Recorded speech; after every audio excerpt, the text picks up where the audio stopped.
As I said at the start, that we wanted to end with a form of teaser, which means to give you an idea of what it means to study at the Bea Centre, and one of the things are the relations between the church fathers and rabbis, and discussion between Jewish and Christian scholars. So we prepared, it's recorded, but the two professors who recorded it are also with us in this webinar. It's a kind of aperitivo, where there will be a discussion between a Jewish and a Christian scholar on a rabbinic text, and then the same Jewish and Christian scholar will discuss a patristic text. With the question behind is, how does each tradition give voice and listen to someone who is in difficulty with the tradition, or is 1 foot outside of the tradition, or has been rejected by this tradition? And as you will tell, behind the idea is looking at how we enter in relation with someone inside our tradition, but who is at the same time outside. How do Jews and Christians relate, and how can they relate and learn from this? This will be 33, 34 minutes long. And then we'll finish, we'll just have a 1-minute conclusion.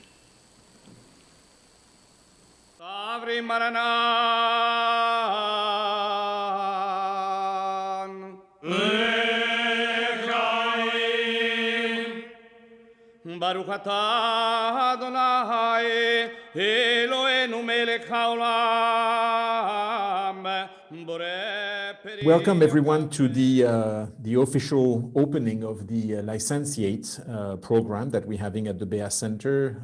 Massimo, nice to be with you for this particular session.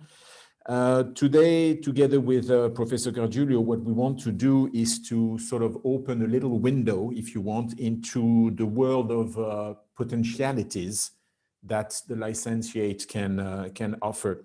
And what we want to do, Massimo and myself, is to propose a little preview, a sort of a little teaser almost, as to the possibilities of dialogue based on our respective textual tradition, to see what the Bea Centre can offer and how those teachings from the past somehow can infuse, both in terms of content and also in terms of horizons, the reality of the present state of Jewish-Christian dialogue, and hence the title that we have, which is really how to introduce the wisdom of the other into our own religious teaching. So what I will do in order to start is I will simply start by sharing a document that you should be able to see here. And I want to start very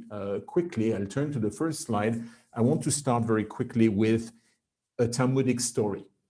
And what I want to do, you'll see it's coming, it's a short Talmudic passage, which I'm going to use.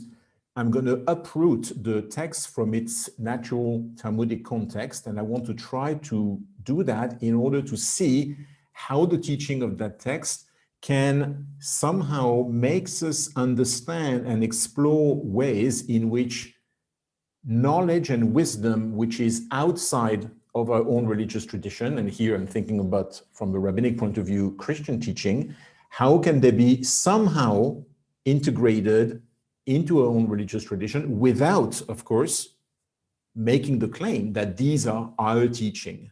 So we have to be very careful with that. Now, for intellectual honesty, of course, I do have to say that the Talmudic text has nothing to do with Jewish-Christian dialogue. It's a completely different setting. I'll just extrapolate from it.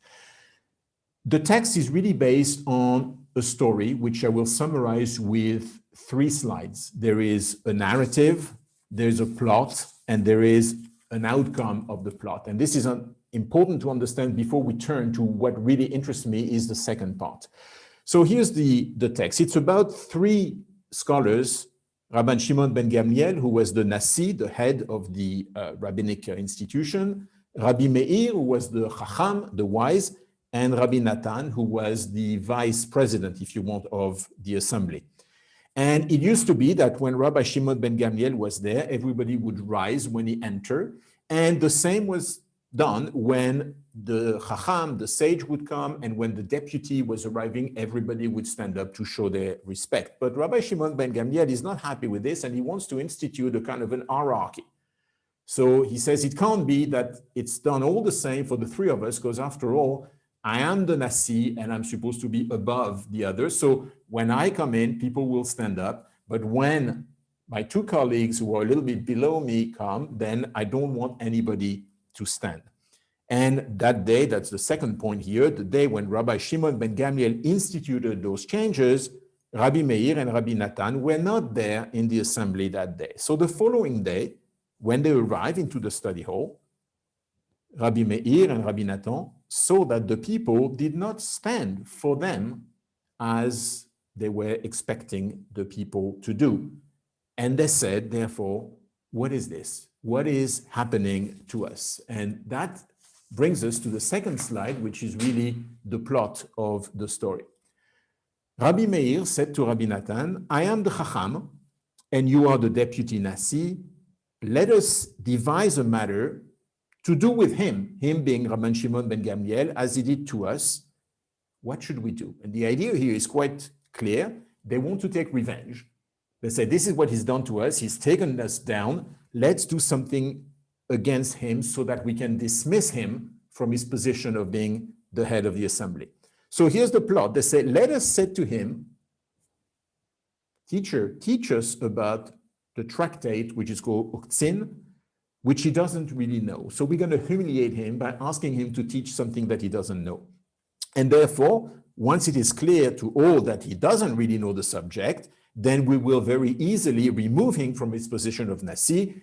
I will become the deputy Nasi, and you will become the head of the assembly. So we'll remove him and we'll get whatever we want. But of course, in the story, and I have only put some bullet points here, in the story here, we have Rabban Shimon ben Gamliel, who has a very trusted student, and the trusted student hears the plot.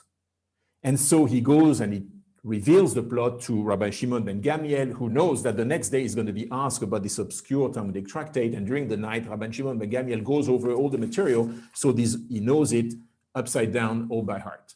And so we come to the outcome of the story.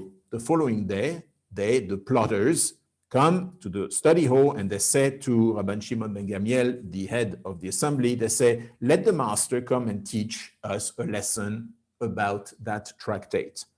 And of course, because Rabban Shimon ben Gamliel had been aware of the plot, he had learned his stuff, he began and he stated the lesson. And after he completed the lesson brilliantly, he said to both of them, and he said, if I had not studied, you would have humiliated me. As a response, he commanded all the students present to expel Rabbi Meir and Rabbi Natan for the nasty trick that they were trying to play on him. But once they were expelled and they were standing outside of the study hall, the lesson continued to unfold and students continued to ask questions. So that's the point here. The third point, thereupon, those two who were expelled, they would write difficulty on little scraps of paper from outside, and they would throw the pieces of paper on the desk of the deputy, the Nasi of Rabban Shimon ben Gamliel, to explore the potentialities of the topic that is under investigation. Now, those difficulties that were resolved, when they were resolved, they were resolved. Rabbi Shimon ben Gamliel might have known the answer, but some of the question, he didn't know the answer, and the two sages that were expelled, when they knew the answer, they wrote the answer on scraps of paper and they threw them back into the hole. Up to a point which is really the crux of our story, where someone called Rabbi Yossi, the last point here, said to the sages, the Torah is outside and we are inside. And here is where I want to pause, because this is really our problem. What do we do when we see that there is learning that is outside of our own religious tradition? The Torah is outside and we are inside. And of course, as I said, this has nothing to do with Jewish-Christian dialogue, but if we extrapolate, here's the question. How do we do if we think that there is religious wisdom that is outside of the realm of our own definition of what is our religious, or what are our religious teaching? Can we think of that question in terms of Jewish-Christian dialogue when some wisdom is outside of the scope of our understanding and outside of the scope of our tradition? How do we bring it back in? So that's the question. And what I'm interested now, Massimo, is to look at some of the answers that are given in the Talmudic text. And those are really fascinating, and we need each time, of course, to extrapolate from the Talmudic text to the contemporary setting of Jewish-Christian dialogue. Rabban Shimon ben Gamliel said to them, let us admit them into the study hall. He somehow realized that, yes, there is a wisdom out there. Let's bring it back. But how does he do that?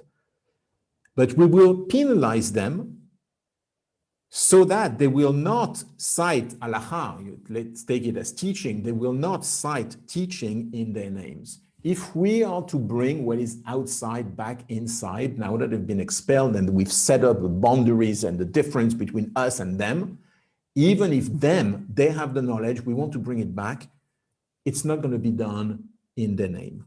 It's a very interesting idea, I think, Massimo, because it really, it's about recognizing that there is something out there, but at the same time, there is a story, there is an history, there is some difficult backgrounds in there, and it's just almost impossible to bring it back in just with the name, as if nothing had happened. But what is astonishing is what comes after, because he doesn't just say, let's just not mention the names. He said, they, meaning the students to come, will cite the statements of Rabbi Meir in the name of Acherim. Acherim means other people. Other people say, instead of saying Rabbi Meir said, we'll say others have said. And for the statement of Rabbi Natan, they would say Yesh Omrim. Some people have said. Now, in a way, we can look at that and think, well, this is really derogatory. This is really a very negative attitude. We remove the name. Who is a person without a name? It's an anonymous teaching. But at the same time, we have to remember that anonymous teaching, which usually carry the weights of the majority, and here the two terms, Acherim and Yesh Omrim, are in the plural form, carry a real weight in rabbinic tradition. The anonymous tradition, particularly in the plural, is really something that carries a lot of weight. So there is at the same time, in this answer of Rabbi Shimon ben Gamliel, there's at the same time a recognition we can't just bring them back in, but at the same time, those are not just two individuals. There's a lot of people who think like them. There's a lot of Yesh Omrim, a lot of Acherim, a lot of others who have something to say. So it's quite a fascinating tension that he creates here. And of course, if we extrapolate that on the level of Jewish-Christian dialogue, and if we take for granted that after all those centuries, Judaism, Christianity is like an in and an out, which of course we knew is not exactly that reality at the very beginning, but after centuries of rabbinic tradition and the church tradition, we know it's an in and an out. To think of the outsider as a Yesh Omrim or Acherim, others things, and to try to bring back some teaching from the outside in is actually quite, I think, an important action to take and a position to take. But the story doesn't stop here, and that's what's fascinating with this text, because once there are teachings which we refuse to name, we say, okay, this is the teaching, I don't want to tell you who said it, history keeps unfolding, and here is an interesting argument between father and son, between Rabbi Yehuda Hanassi and his son. So we sort of move through the lines of the generation. Rabbi Yehuda Hanassi's son said to him, who are those sages whose water we drink, but whose name we do not mention? And he said to them, these are the people who sought to uproot your honor and the honor of your father's house. We drink from their water, but we don't want to mention their names because remember the past. They were trying to uproot who you were, and that's why we cast them off. But his son said to him, their love as well as their hatred and their envy is long perished. Isn't that an old story of the tension between those two? And again, we take that as a contemporary issue. Isn't that a long past story of hatred between Judaism and Christianity? I mean, hasn't that all been removed and passed? And he answered, he said, no, the enemy might have disappeared, but the souls are forever. Maybe the story of animosity has disappeared, but the weapons to attack you are still here. And those weapons between Judaism and Christianity, even though we don't talk about enemies as such, the weapons maybe are still around. So he's very, very careful in trying to bring back in some things. So he said to him, he said, you can say that the enemy has disappeared and the swords are forever, but this is it only applies in cases where their actions were effective. But in the case of those two sages, their actions were not effective, meaning here in the context of the story, simply meaning it wasn't effective because at the end of the day, they didn't manage with the plot.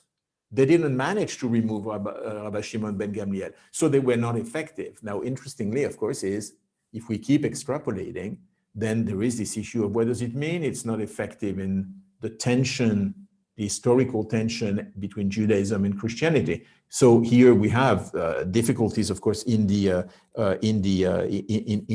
text. So, but we see how we can take the literacy of the text and try to extrapolate from it. So, because it's a preview, really, what we're doing, I'm moving very quickly through the slides. But I do want to go to the last slide that I have prepared, Massimo, because I think we will find that interesting.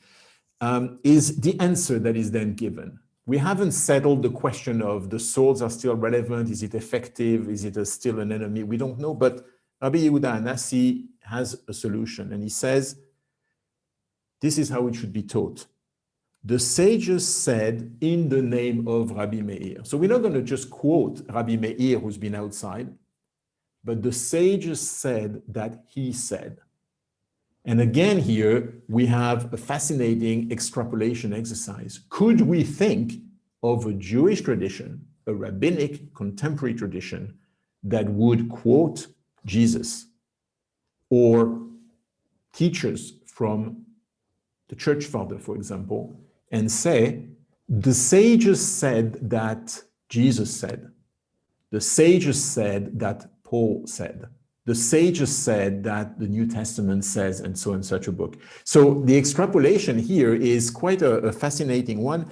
And it ends, this is only a bit of a truncated Talmudic text. The Talmudic text is too long to do as a short exercise. But in the text here, it ends with Rabbi Yochanan said, Rabbi Shimon ben Gamliel and the rabbi disagreed with regard to this matter. That is, how to qualify the one who is so knowledgeable. One said, someone who is so knowledgeable is called Sinai. But the other one said, no, the one who is so knowledgeable is the one who uproots the mountains. And we rediscover the double usage of the word to uproot. Those who were expelled were trying to uproot you, but at the same time, by being outsider, they are strong.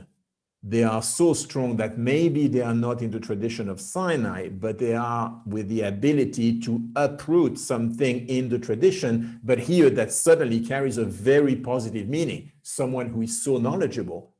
So eventually there is this idea, again, extrapolating on the Jewish-Christian dialogue side, that Christianity that has been out of Judaism, of course, also has the ability to uproot, but in a positive understanding of uprooting, making people think anew. And is it on that account that we try to bring back in the teaching that's been outside? So you see, there's a lot here in the text that I think is really interesting for further development, of course. Thank you, David.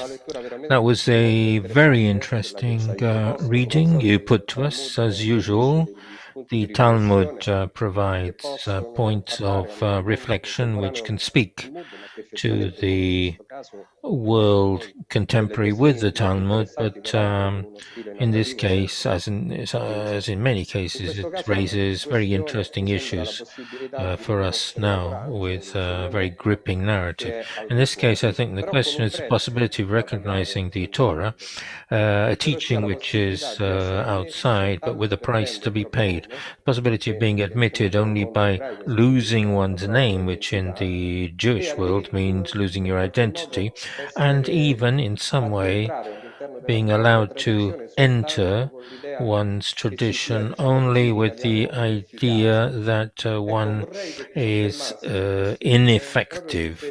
Perhaps you could elaborate on this idea. Can the other be only received if they are nameless, if history in this way is erased, or whether or if his intervention is ineffective, because this might allow an observation of the other, but without any real interrelationship? Yes, I mean, I understand the question, and I think the 2 points that are for me essential in what you're making, of course, is this issue of what does it mean to talk about someone else without the name in its essence, and what does it mean to actually say the price of the reintegration of the other is, first of all, it has to be inefficient, this question of inefficiency. I think the question of the name is probably the most difficult one, and I'd leave it maybe just for after, and I'll give really, of course, a very brief answer today because we just don't have time to expand. But first of all, the easier bit for me is the question of the inefficiency, because I think what we're talking about in the context of the Talmudic passage, of course, is the inefficiency of the plot to remove someone and to take over. It's about superseding. It's about supersessionism, if we want. And I think here we can say, as long as Judaism is afraid or was afraid of a theological claim of supersessionism, then of course bringing tradition from the other doesn't make any sense. From that point of view, there's something that needs to be ineffective. And from there, I think the actual wording of the Talmudic text is quite useful and can play a part. And we know that today in the Jewish-Christian dialogue, the question of the removal of the supersessionist theology is a key element, and I think that's how I read it. Much more difficult is the point you're raising about the name, because refusing someone a name, even though we understand why the rabbis do it in the context in which they do, what does it mean about the other if I don't recognize his name and teaching something into his name? But don't forget that in the Talmudic text, this is only a stage, because the last slide I presented is the solution that proposed Rabbi Yehuda Hanassi and said, it's true, we cannot do with no names, not just because it's impractical, but because it's a negative connotation. Of course, it's really derogatory. So the solution is, the sages have said that the name, and you mentioned who has said. And I think what's happening here is finding a way to reinsert the teaching that interests you back into a chain of tradition, which is really the strongest element of validity and recognition that you can find in rabbinic Judaism. To say the sages have said that he has said is really much stronger than just to say he said. So from that point of view, I think the last point is an interesting opening. But of course, the middle of the part of the Talmudic text is difficult because there is the removal of the name. So that's all I can say in a short time. Thank you, David. Thanks to all the people who are following us for this very interesting examination of the text from the Talmud. On my side, I would like to start with more or less contemporary authors, with the people inside the Talmud. We're in the centuries of the period of formation of rabbinical Judaism and for Christianity. And if I were to choose a couple of fathers of the church who showed an attitude, positive attitude towards dialogue, I would choose Origen and Jerome.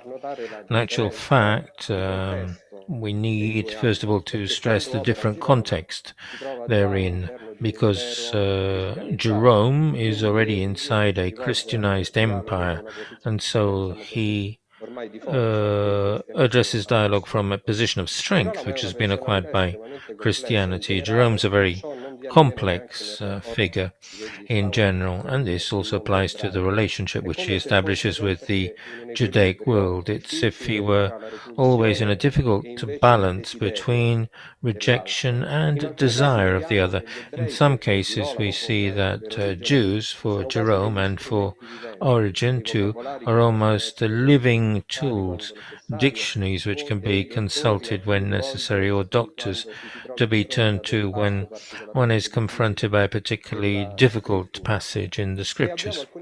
And we have some texts where Jerome defends himself clearly from the accusation leveled against him for being too much a follower of Origen, and also of turning too much to the Jewish masters.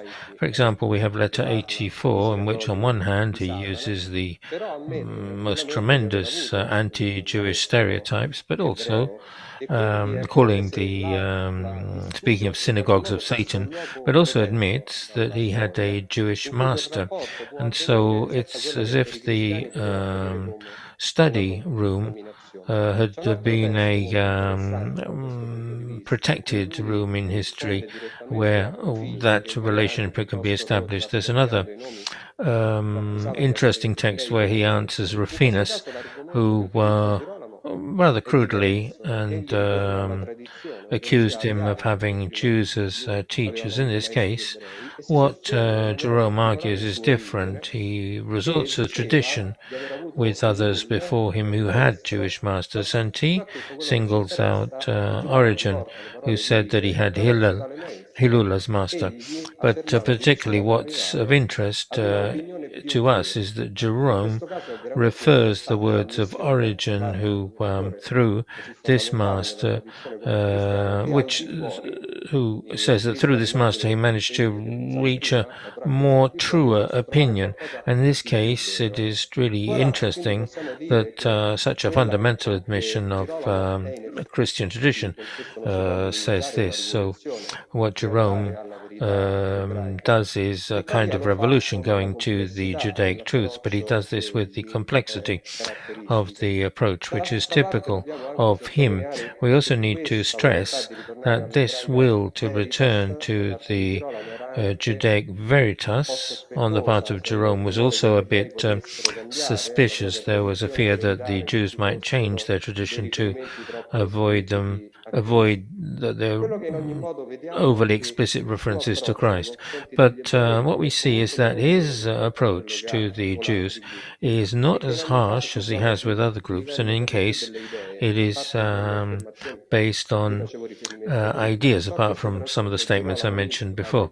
What Jerome attributes to the Jews is a overly literal interpretation of Scripture, not sufficiently spiritual, which did not allow him to recognize Christ. But to finish this part, I'd like to focus and to respond to what David was saying. I'd like to focus on one context in particular, namely the preface he gives to his translation of the Pentateuch, because here too he has to defend himself for this choice, which almost meant giving up the Greek translation of the Septuagint and completely forgetting previous Latin versions.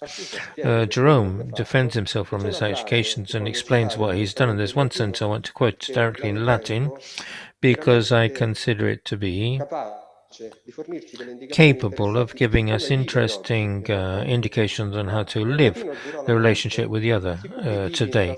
In Latin, he says, "Sicubi tibi in translazione video rarare, interroga Hebreos, diversarum urbium magistros consulte, quod illi habent de Christo, tui codices non habent," which means every time I think I'm wrong in my translation, I ask the Jews, consult the masters from different cities, what they have. They have things concerning Christ which we do not have. So I wanted to use your method, David, of decontextualizing this outside of history, and to see what this tells us with regard to dialogue and the study which we carry out in the Bea Centre, where we look at the Judaic tradition with a truly dialogical attitude. And so I think that the statement I quoted gives us a line of conduct and a line of method which is very interesting. On the one hand, there's a history which we can't deny. It's the history of contempt, which we see in some of the words of Jerome. But on the other hand, we have the admission, which goes as far to say that in the tradition of the other, in the Judaic tradition in this case, I can find something about Christ on the center of my own tradition, that is, which I cannot find in my own. And here, too, this is something which is an admission that part of the Torah is there outside. Thank you, Massimo. Thank you. Thank you for the ideas that you've expressed here. I mean, I was able to follow, not so much because of the Italian, which my Italian is limited, but because you very kindly provided me with an English translation, which I thank you for it. But I know a little bit of Jerome because in the seminar that we're doing together, Jerome was one of the subjects, of course, that we explored with our students. So I'm a little bit familiar of the duality sometimes of his thoughts, the contradiction, the tension between his thought. But one thing in particular I wanted to ask you that struck me, which was really at the end of what you mentioned, the tradition of the other, here, the Jewish tradition that Jerome calls on, somehow knows more about Christ or about Jesus than we do. I find that an astonishing statement. It's the more, of course, it's the knows more that is really quite interesting to say, I know something else, I have another view, but to know more almost implies, and the question is this really what he intended to say, that somehow there is something rooted in the rabbinic tradition, in the Jewish tradition, in the Hebrew of scripture that reveals more than anything that the Greek, the Latin, for Jerome in particular, can transmit. Is that really what he says? Grazie, David. Sì, in realtà io Thank you, David. In actual fact, I would like to move away from the quantitative aspect, the more. What's most surprising in what Jerome says is that he sees the tradition of the other as something which can complete something which you don't have completely inside your tradition, because he says sometimes they have something which we inside our tradition don't have. If I could use Talmudic expression, perhaps I would use the concept of Gemara. It's as if the tradition of the other could complete what's in ours. And I'd like to use another image, since the Cardinal Bea Centre is in Italy, and we for centuries in Italy learned theology also through the history of art. And so there was a time in Italian art that there was a turn towards perspective, particularly with Giotto, and the art historians tell us that there were also theological reasons for this, in particular to begin to combat the heresies of the Cathars, who denied the bodily nature of Christ. And so bringing in the perspective into the history of art meant giving more realism to that story, giving it the depth of perspective. And I think the tradition of the other with regard to Christ allows us to reconstruct this perspective depth, which puts it in a context of perspective depth. And, just to finish, we don't have a lot of time. I mean, two things really to say. The first one is I really would like to study those texts with our students when we can, face to face in real life. I think that would be very good. But when I was reading this, and I'm sure you ask yourself the same question as what I ask myself, since we're trying to gather that under the heading of bringing the tradition of the other in, how, why, I ask myself the question, of course, is if there was a teaching from the Christian side that I would like to bring back into Judaism, what would that be? I'm sure you might have you must have asked yourself the same question. But let me just say this. I mean, when I thought of this, what teaching of Christianity I would like to bring in Judaism? The one that came to my mind is historically important, of course, because it's the one that Jules Isaac uses is in the opening of his book, Jésus et Israël, in 1948. And he quotes this fabulous phrase from Romans 11:18. And I just quote it here: do not boast over the branches. If you do boast, remember that it is not you that supports the root, but the root that supports you. I think it's a fabulous teaching that really places a different perspective of where do we stand in relationship to our own tradition. Are we the guardians of the temple, like we support the root, or is it really the roots that support us? And in a way, I thought, yes, I would like to see, I know it's attributed to Paul, as the Roman is, but something on the like of the sages say that Paul said with the following teaching would actually suit me quite well. I mean, it might be over the top, but I think it would, for me, there is something here I would have liked to see. And I'm sure you yourself, because you know Judaism very well, so there's many things I'm sure you would also like to see. Yes, I too have thought of what could be a individual teaching in a very short time of such a rich tradition, which I truly love. And I was reminded of a rather well-known text, which is very beautiful, which is a story in the Talmud of a Kagan who goes to Shammai and Hillel and asks them to be admitted to Judaism, but in a very quick time, because he says he would like to learn the Torah while he stands on one leg. So the brief time that he managed to stay on one leg, what is that? Shammai throws him out. Hillel is ready to give this teaching and tells him that the heart of the Torah is what is hateful on you. For you, don't do it to your neighbor.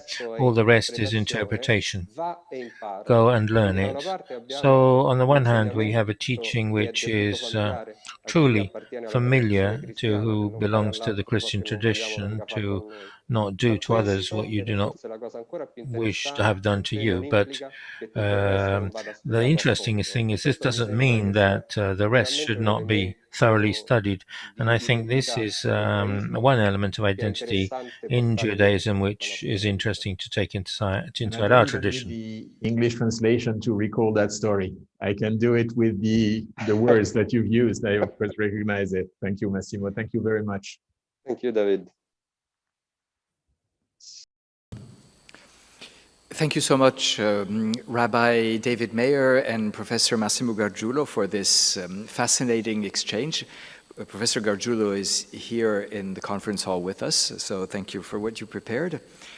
Thank you for having brought us into the intricacies of a rabbinic text and the intricacies also of a patristic text, and to show how a Jewish scholar can read a patristic text and a Christian scholar can read a rabbinic text, and reading together helps and actually is fun. And it's also fascinating to see that how the rabbinic tradition tries to introduce an outsider, and how the fathers of the church actually went to seek advice from rabbis. So we could continue this discussion, of course, but it's time to come to an end. We've come to an end to this evening. I just want to thank everyone who has participated, either by speaking or simply by taking part in the webinar. Thank you for your time and your interest, and we're looking forward to hearing from you again. Please write to us if you need more information or if you have comments. Buonasera, good evening to everyone.